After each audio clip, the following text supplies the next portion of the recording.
Imam Muslim rahimahullah, he narrates that the Prophet sallallahu alaihi wasallam said that before you there was a king and a magician.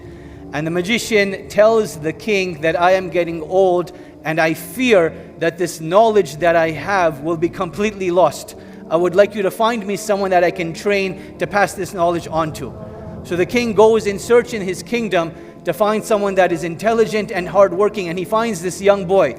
And he tells the young boy that I will take care of all of your needs and all of your family's needs, but I would like you to be trained by this magician. So this young boy agrees. He says, this is an amazing opportunity. So he starts attending the classes with the magician and he starts learning from him. But on his way to the magician every single day, he comes across this ascetic monk that has renounced the dunya, and he worships Allah subhanahu wa ta'ala day and night and gives these reminders. But as he's listening to these reminders, he ends up becoming late for his classes with the magician. And the magician had no patience and no tolerance and got angry with him, and subhanallah would beat up the boy severely. So one day the boy complains to the monk and he tells him, look, this magician, he gets so angry every time I attend your classes and I'm late for his class. So the monk tells him, I want you to tell the magician whenever you're late that your family made you late. So the boy tells the magician that, look, it was my family that made me late. I had stuff to do. And the magician understood and he stopped beating up the monk. So now one day on his way to class, he sees this massive beast in the middle of the town that's completely blocking the pathway for the people to go in and out of the town. And he makes a deal with Allah subhanahu wa ta'ala. He says, oh Allah, if the monk is on the truth, when I throw this stone, I want you to kill this beast so that the people can go through. He picks up the stone, he says, Bismillah, he throws the stone and it kills the beast. And he becomes so overjoyed because now he has clarity as to who is on the truth. And he goes to the monk and he tells the monk exactly what happened. That I saw this beast that was blocking the town. I picked up the stone, I made this deal with Allah, and subhanallah, the beast died. And the monk tells him, you have now reached a level that has surpassed me. And I fear that you are going to be tested very, very soon.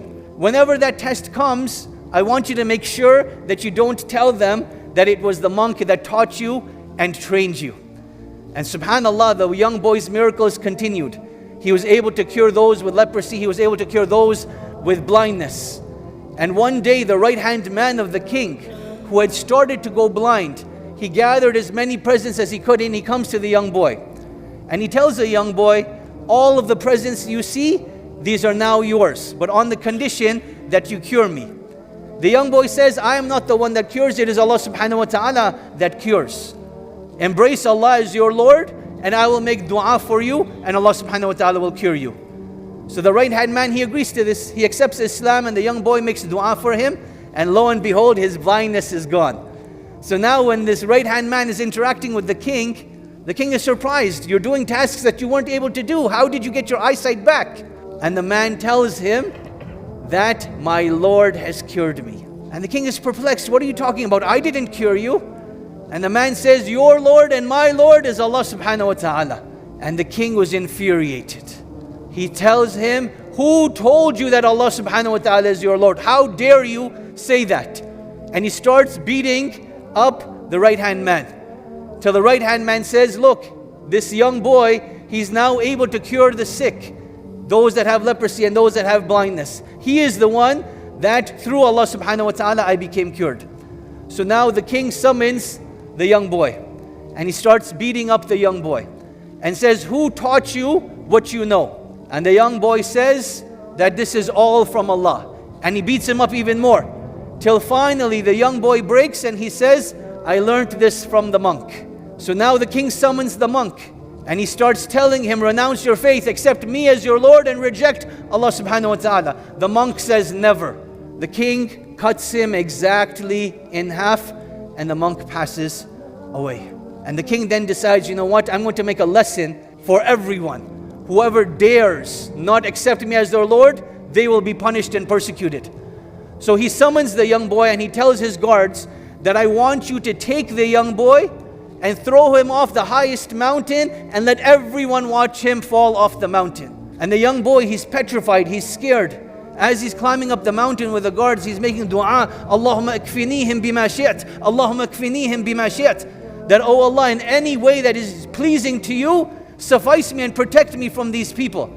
And subhanAllah, no sooner does he finish dua, except that Allah subhanahu wa ta'ala causes the mountain to shake, and all of the guards die, except for the boy. And the boy comes back to the king. And the king is perplexed. All of the guards have disappeared, and this scrawny little young boy is still alive. He says, okay, you think you got away this time? Let's see what you do now. He gathers another set of guards and he says, take the young boy to the middle of the ocean and throw him off. And again, the young boy panics. And as he's on this ship, he starts making dua, Allahumma kfinihim bima shi't, Allahumma kfinihim bima shi't. That, oh Allah, suffice me and protect me in any way that is pleasing to you from these people.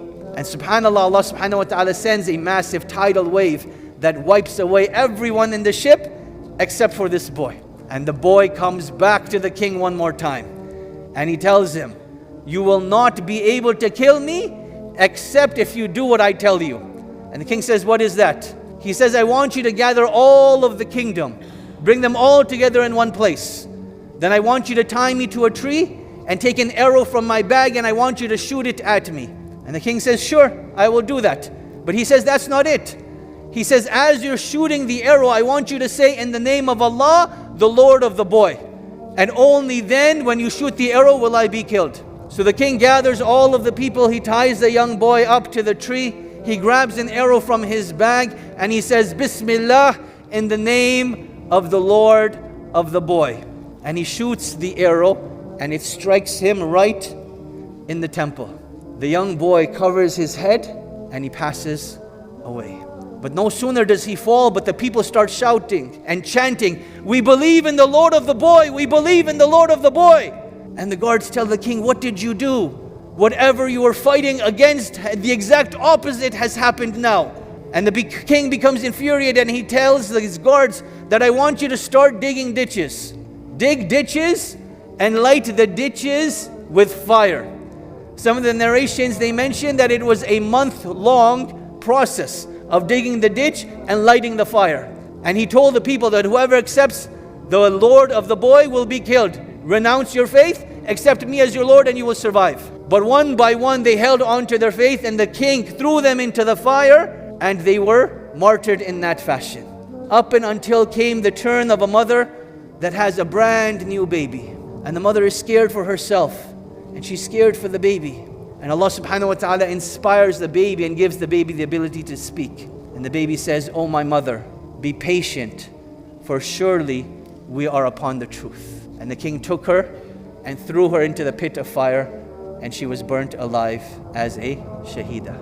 And that is how the hadith of the Prophet ﷺ ends. Now you may think, where is the happy ending? Whoa, how could the hadith just end like that? Well, inshallah, we'll get to that bi'idhnillahi ta'ala. So let's start with some interaction.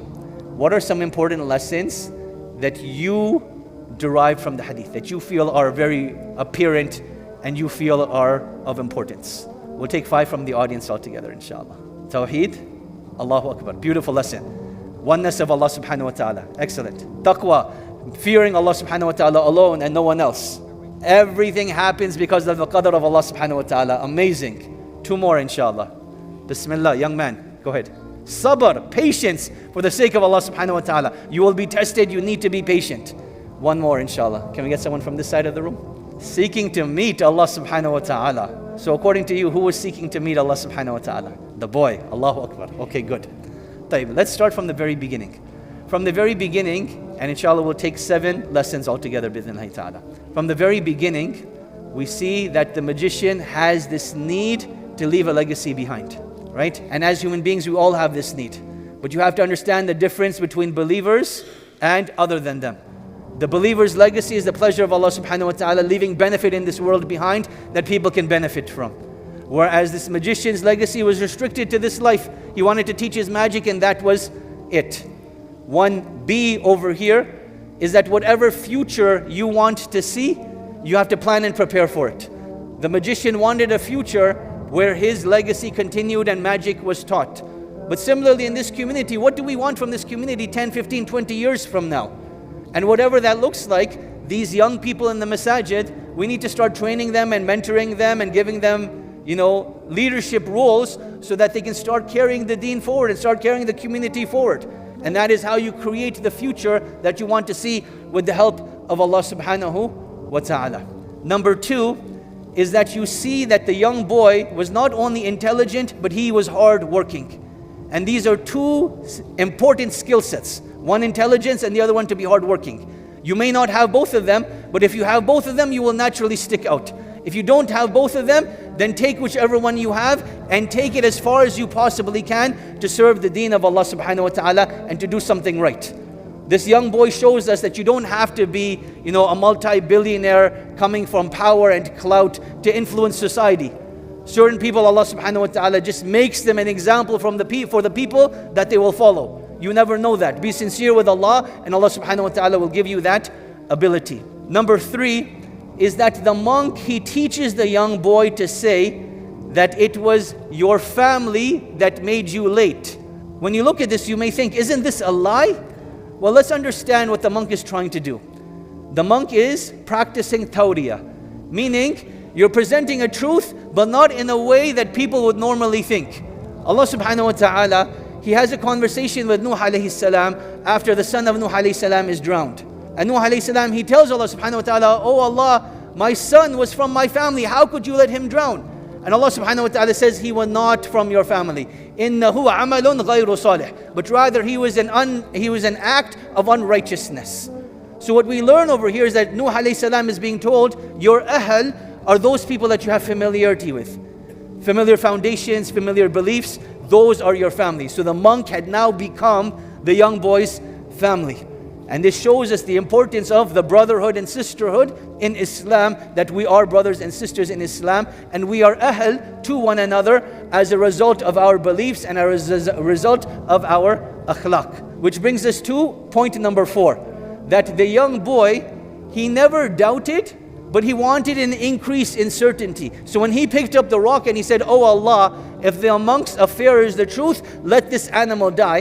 It's not that he was doubting, but he wanted an increase in certainty. Like Ibrahim alayhi salam asked, Arini kayfa tuhya al-mawta. Show me how you resurrect the dead. And he responds by saying, because I want my heart to settle. Not because of doubt, but he wanted an increase in certainty.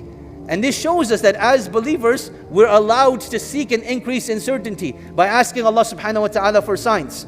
But if you have doubts about your faith, then you need to do 2 things. Number 1, ask Allah subhanahu wa ta'ala for steadfastness. And number 2, seek knowledge that will help you eradicate those doubts. Seek knowledge that will help you eradicate those doubts. Number 5, we see that tyranny only knows one language, which is violence. And you see this throughout history. This king, anytime he wanted something, he used violence.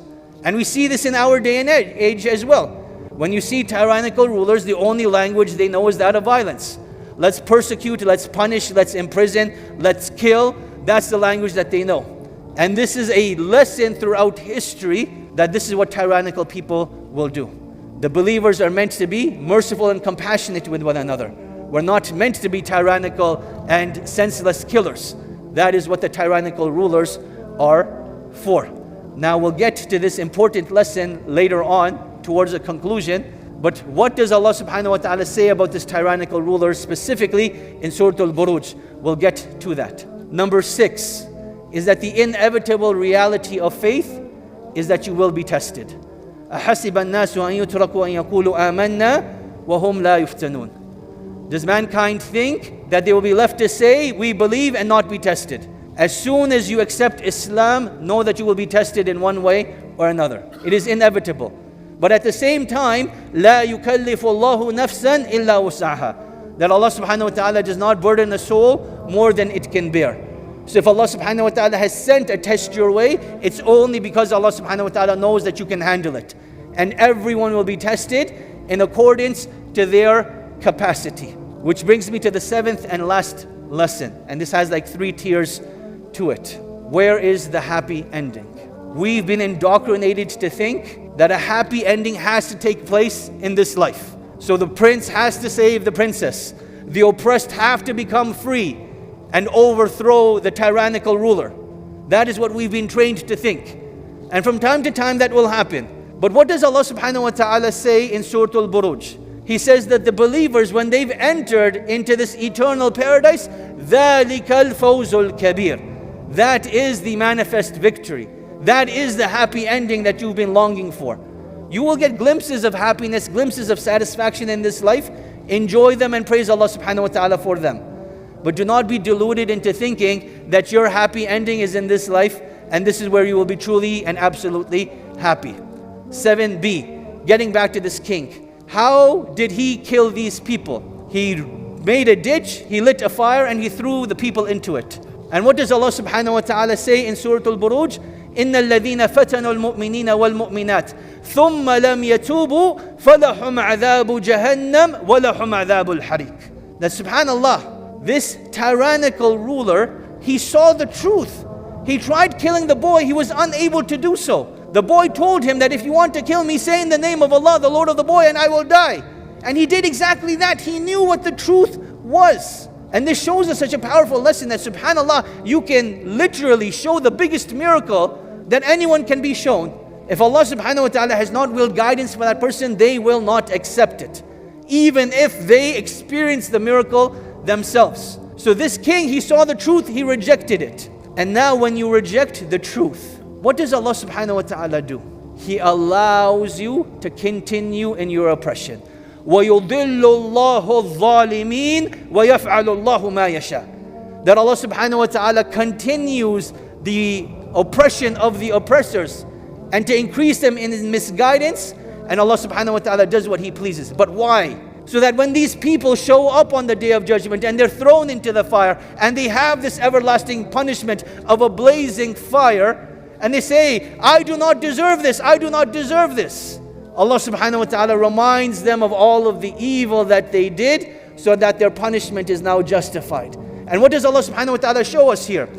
You burnt the believers alive, Allah subhanahu wa ta'ala will burn them for eternity in the hereafter. فَلَهُمْ عَذَابُ جَهَنَّمْ وَلَهُمْ عَذَابُ الْحَرِيقِ. They will have the punishment of the hellfire and an everlasting blaze that will continue to be ignited, that will continue to burn this person. Subhanallah. So this shows us that whatever you put into the dunya is what you're going to be expecting in the hereafter. What you're going to be expecting in the hereafter. And the very last lesson that I leave you with, 7c. Look at the transition that the boy goes through. He's going up the mountain, he's scared, makes dua to Allah subhanahu wa ta'ala.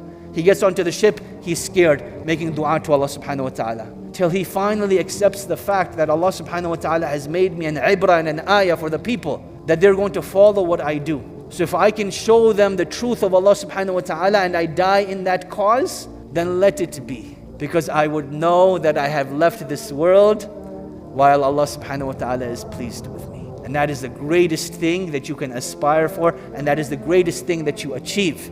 And that is the dua that I conclude with, that may Allah subhanahu wa ta'ala not allow us to leave this world except that He is pleased with us.